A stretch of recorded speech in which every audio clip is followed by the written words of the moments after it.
This job has almost no room for mistakes, and one mistake means death. Welcome to the most dangerous world you've never seen.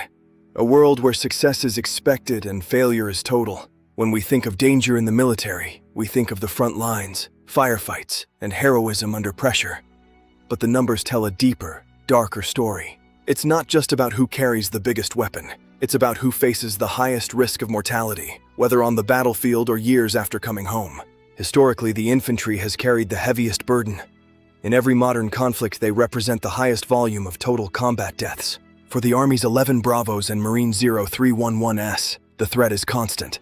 Firefights, physical trauma, and the sheer attrition of sustained operations. Then there is the elite tier, Special Operations Forces, or SOCOM. Almost half of all fatalities in this community occur in high-intensity training and ops. Roles like Air Force pararescuemen are often cited as the most dangerous situational jobs. They deploy specifically when things have gone wrong for others. In modern theaters, even logistics is lethal. Roughly 16% of non-combat deaths involved vehicles, with supply routes becoming prime targets. But when it comes to a specific mandate where danger is the entire mission, one role stands alone. Explosive Ordnance Disposal, EOD. In Iraq and Afghanistan, IEDs were the primary killer. For EOD techs, approaching these lethal threats is their daily, harrowing reality. They use cutting-edge robotics to maintain distance, but technology can only go so far. Eventually, someone has to make the long walk. It's a success or failure binary. A single millimeter of movement can be the difference between a successful defusal and a lethal catastrophe. Because the EOD community is so small, every loss is felt deeply across the entire force. The cumulative stress is unique to this MOS, yet the explosions that don't kill are creating a different kind of crisis. We're beginning to understand the toll of blast overpressure.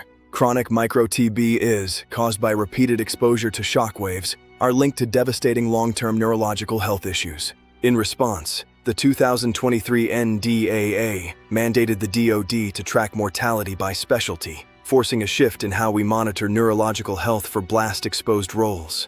Technicians in these roles die from cancers, heart attacks, and aneurysms at rates nearly triple those of soldiers in non-blast roles. It's a physiological debt that builds up over years of service, one that we are only now beginning to fully measure and address. Then there is the mental health toll.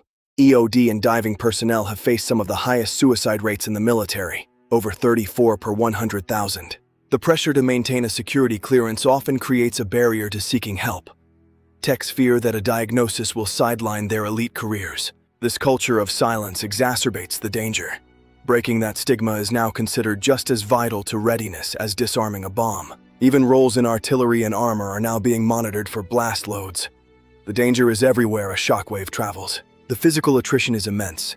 Musculoskeletal injuries from training and high-intensity ops represent a massive, ongoing risk for the force. Statistically, 72% of military fatalities occur stateside, linked to training, illness, and accidents rather than combat itself. We are seeing a fundamental shift in the threat landscape.